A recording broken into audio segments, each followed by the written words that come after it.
J'ai appris il y a très peu de temps que le numéro au fond de mon verre de cantine n'était pas mon âge réel. Un choc. Mais avant de quitter définitivement le monde de l'enfance, il me reste un mystère à élucider. Comment fabrique-t-on ce fameux verre Duralex? La réponse à ma question se trouve derrière la porte. Pour fabriquer un verre, on a besoin de 70% de sable, de Fontainebleau, d'une grande pureté, de la chaux, de la soude et on ajoute du verre recyclé. Via ce convoyeur sont envoyés donc le sable, le verre recyclé dans la tour de composition. À côté, on voit les silos en béton dans lesquels sont stockés la soude et la chaux. Le mélange est envoyé dans le four via cet autre convoyeur.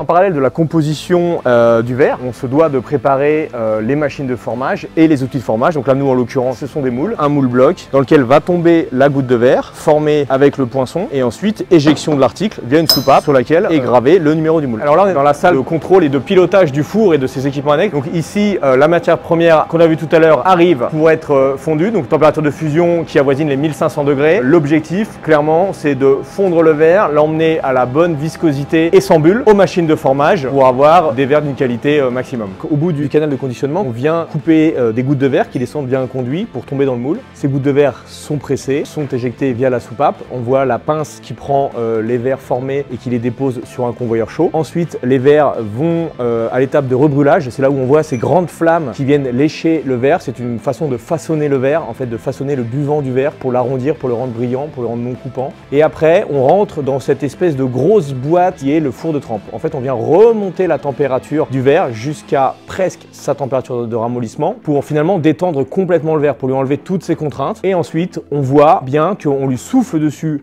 très fort pour le refroidir brutalement. On a des champs de force, des champs de contraintes qui se forment, qui sont homogènes, qui augmentent la résistance mécanique du verre, ce qui le rend finalement 2,5 fois plus résistant qu'un verre recuit, un verre standard. Ça y est, j'ai basculé dans le monde des adultes. C'est le fond de mon verre qui me l'a dit.